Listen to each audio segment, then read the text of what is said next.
Right, thank you. First of all, I started this on Twitter, but Twitter, they are restricting me. I want to first of all say, you can follow me on Twitter with the name Boris Moro, Boris Moro. Hello. So the whole scenario is that President Muhammadu Buhari, he died on the 19th of February. On the 19th of February, please, those analysts, if you can take notes, take pen and your paper and note these things down. Note them down carefully. I'll be giving a specific things here, specific details right now. Okay, number one, President Muhammadu Buhari died on the 19th of February, the year 2017. He died in Newcastle, in Freeman Hospital, Newcastle. He died as a result of heart problem, heart disease, which the Nigeria presidency failed to disclose. On the 19th of February, I was in London. By the special grace of God, I'm a journalist. I work with one of the Nigeria broadcasting station and one of the leading Nigeria broadcasting stations. So I covered the event in London. He died in Freeman Hospital, Newcastle. I was there. I covered the event. Then, Muslim, they don't embalm people. So on the 20th of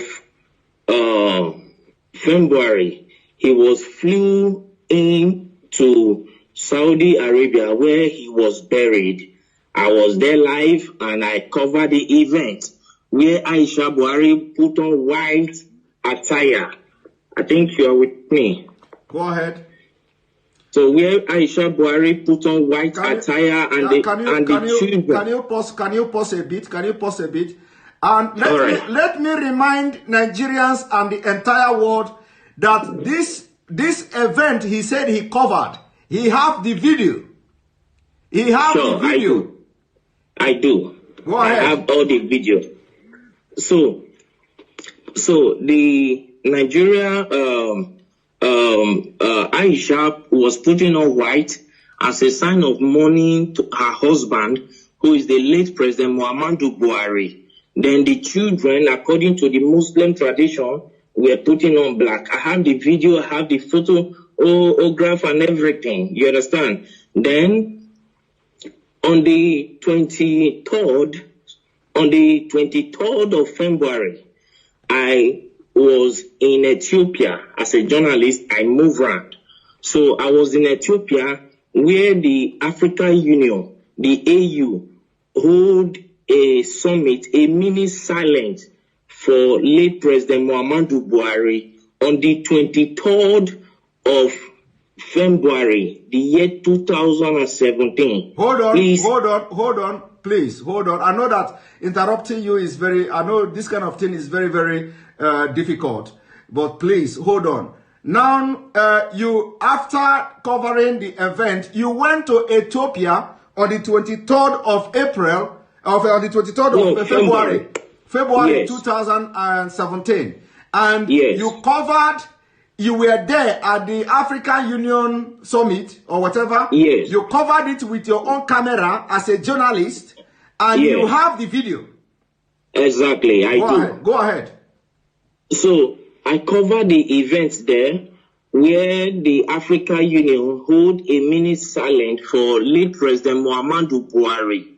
So to show their last respect to the late President Muhammadu Buhari of the Nigeria government. Then on the 28th of February, still, which I think is the last day of February, then Queen Elizabeth gave a condolence statement to the Nigeria government in respect of late President Muhammadu Buhari, and which went viral.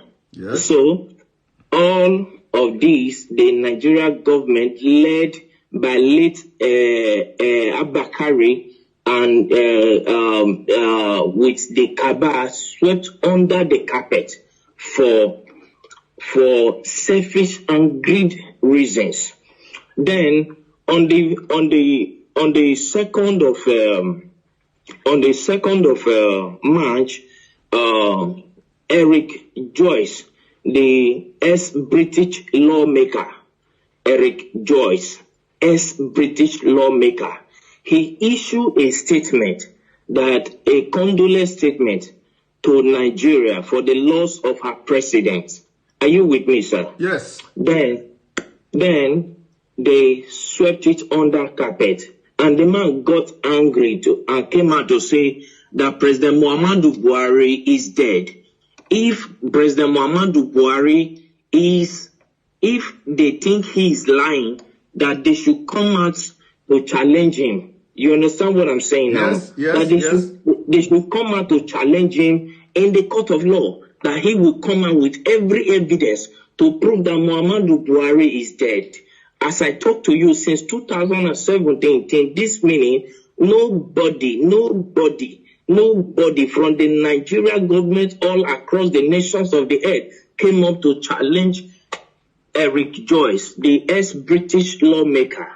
That went by. Then on April 17th, one American journalist by name Mark Smith, he came up to say that the corruption going on in Nigeria is unbearable, that he can only imagine how the Nigerians are surviving in that country, that there is corruption everywhere.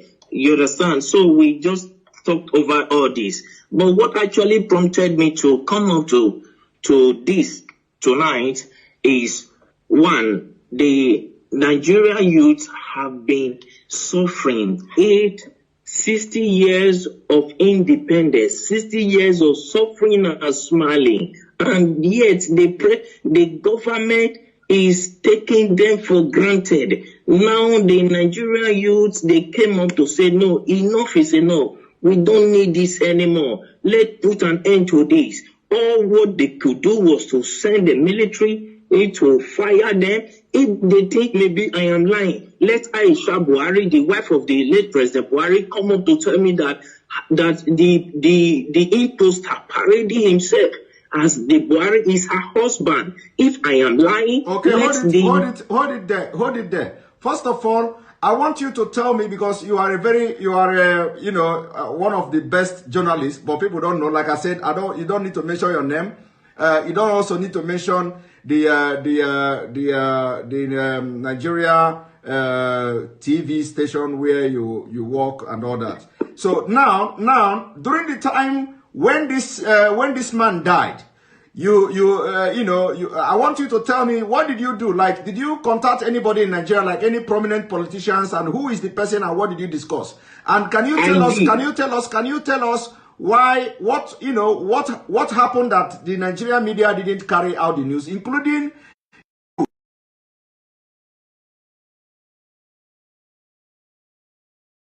fortunate that Abakari is dead. Abakari did not die of COVID-19. Coronavirus did not kill him. They masterminded his death. That is number one. I have proof for everything I'm saying, because I am a media personnel, and for me to say whatever thing, I know I can prove it anywhere on the earth. You understand what I'm saying? First and foremost, when after that we came to Nigeria and we tried to publish the news. Let me state categorically, I don't want to mention the name of the broadcasting this thing I work with. Don't mention it. Our firm was suspended by the National Broadcasting Commission, NCC, NBC, National Broadcasting Commission, suspended our firm, our broadcasting station from airing because we carried the news. Because because they know, they have information that you were there.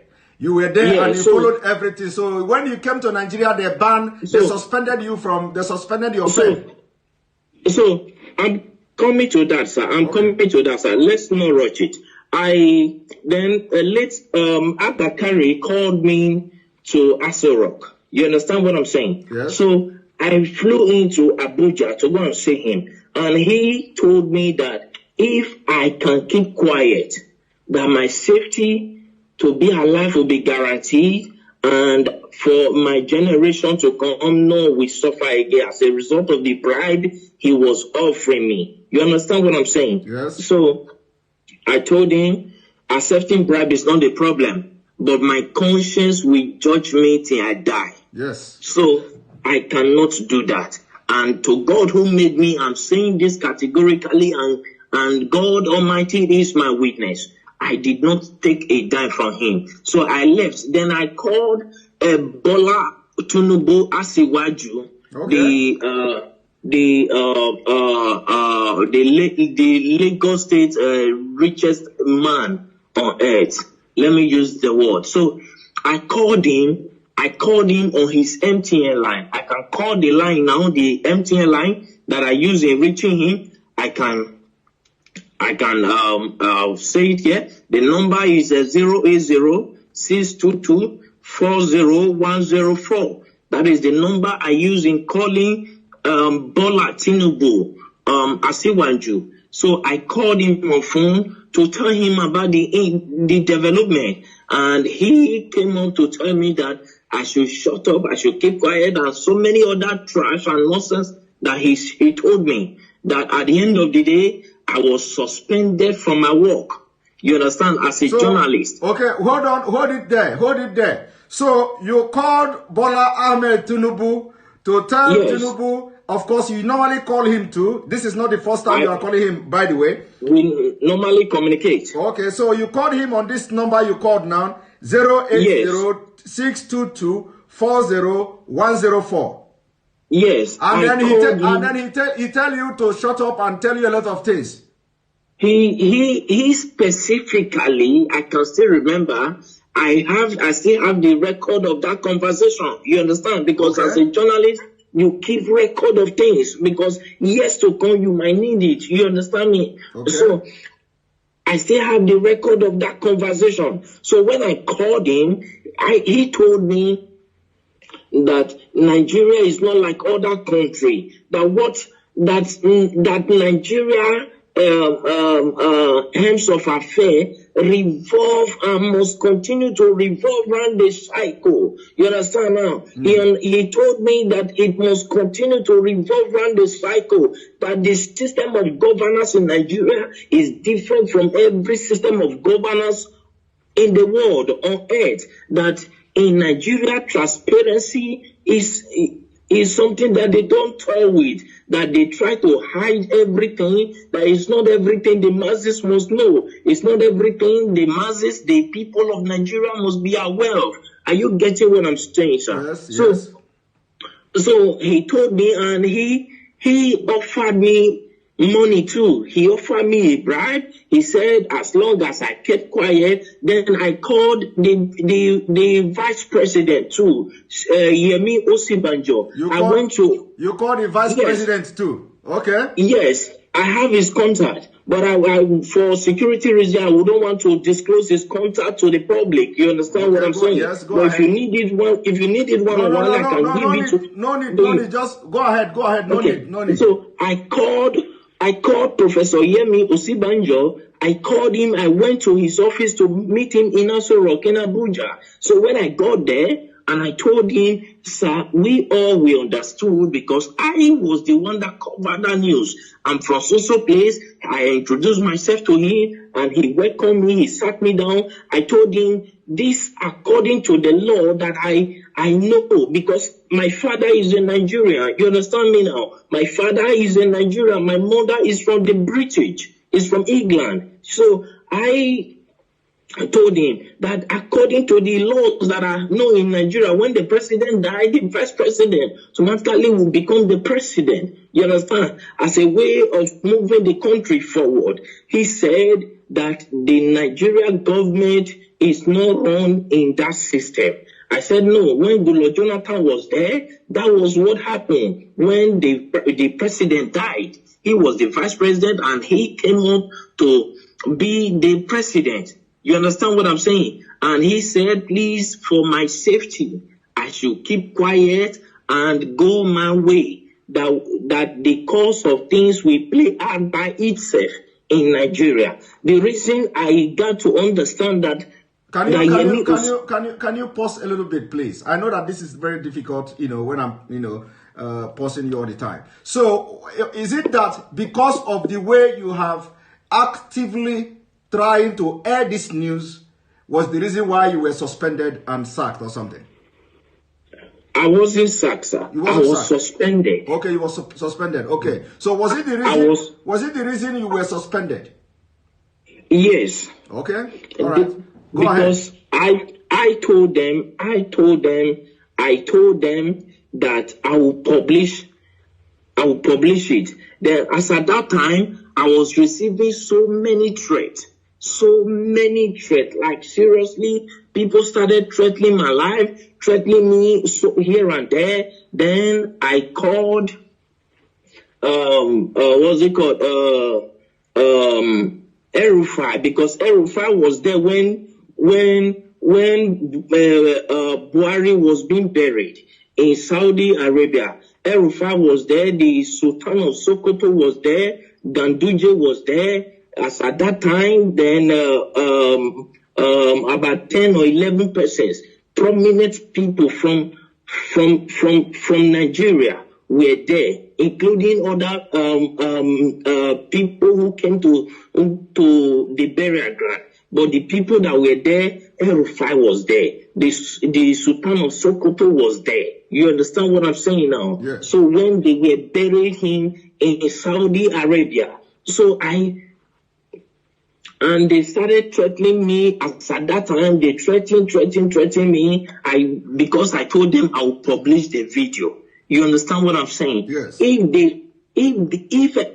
I understand that many of them are hearing me right now. I understand that many of them will come up to say it's a lie. Nothing like that happened. But if any of them can come up to challenge me that this and this and this I'm saying now never happened, I will be very glad, because I will pick it up from there. I will take it to the court, to the International Court of Law. Let Aisha Buhari come up to tell me that the man he's posting as a Buhari is the real Buhari. I will come up with every evidence, including the video of how he was wrapped with the Nigeria flag, with the green, white, green cloth. Okay. I will come up with the video of everything. Okay, let them come out and challenge me. Okay, hold it there. So actually, the video and all these pictures were taken away from you, but you have your own backup as a journalist. I always have backup. All right. I always have backup. Go ahead. Continue. My camera was seized as a journalist. It was seized at the airport in Lagos.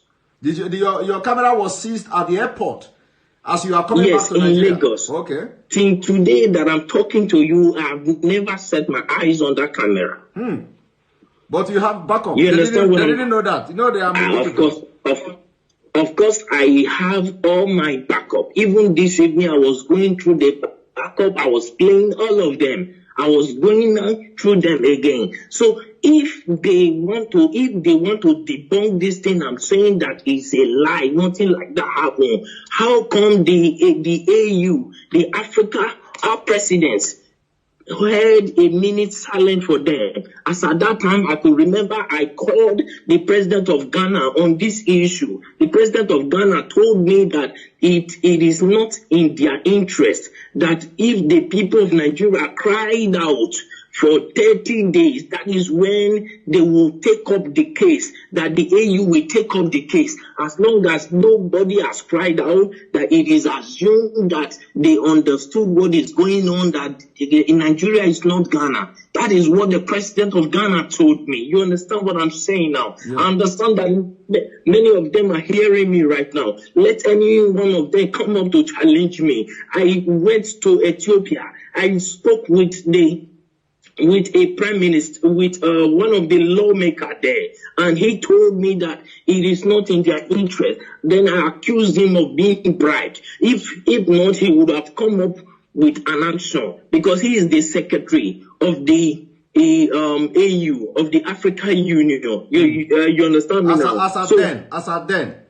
Yes, as at that time. So I challenged him. I accused him that they have been offered bribe, and he told me that he has never received any bribe from Nigeria, though many of them are coming with proposal. But whether he later accepted bribe, I don't know. You understand what I'm saying now? But the truth is this: Buhari is long dead in Freeman Hospital in Newcastle in London on the 19th of February, the year 2017. He's dead. Buhari is dead. He was buried in Saudi Arabia. Nobody can tell me that he's still alive.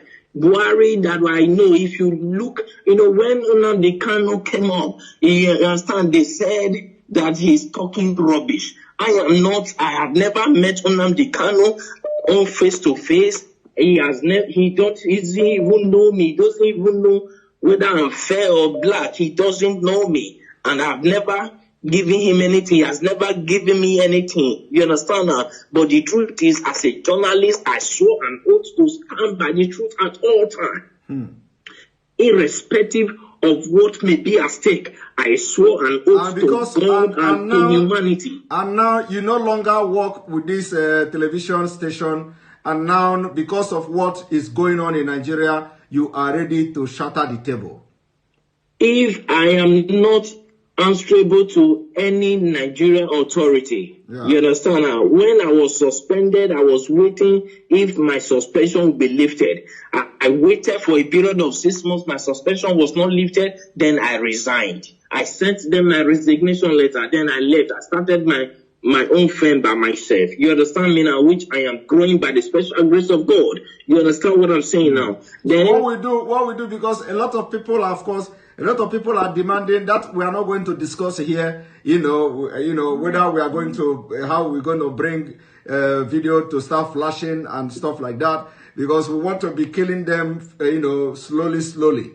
So we want to be killing them slowly. It is not going to be boom. So a lot of people are saying we should bring the video, We are not going to respond to that at this point, whether we are going to bring the video or not. But so long as they are following the program, following what we're doing, the videos and evidences will be dropping bit by bit. All right. Thank you very much. The issue is, thank you, sir. Please, I want to say something, sir. Okay, go ahead.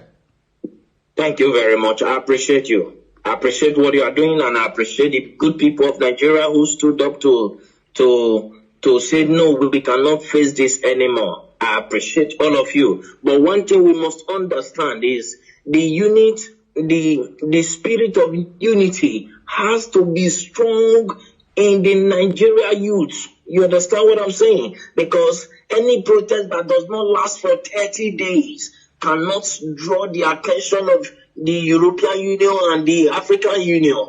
You understand now? Yes. So if I'm saying this to the Nigeria youth so that they will understand what they are doing. You understand? Because right now, revolution is what is needed. That is why the Nigeria government are doing everything to block everywhere. That is why they paid people to go and shoot. Those are the people, those are the military. The military that Buhari ordered the shooting, and the governor of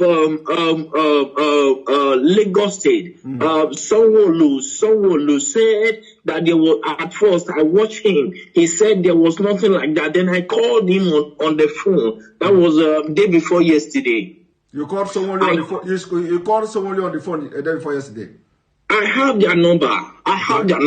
I called him on the phone and I asked him, why are you saying this? It is obvious across the nations of the earth. Why are you saying this? People will come after you. The Nigerian youths that I know there are calm, but when you toy with their simplicity, they will come after you. You understand what I'm saying? Yes. Then I believe that was later when he came up to say that they thought nobody died, but he began to look for possible means to change his mouth. Then I called Bola Asiwaju. Then when I learned that he was in France, I flew into France to go and see him, but I was not allowed to see him in his France mansion.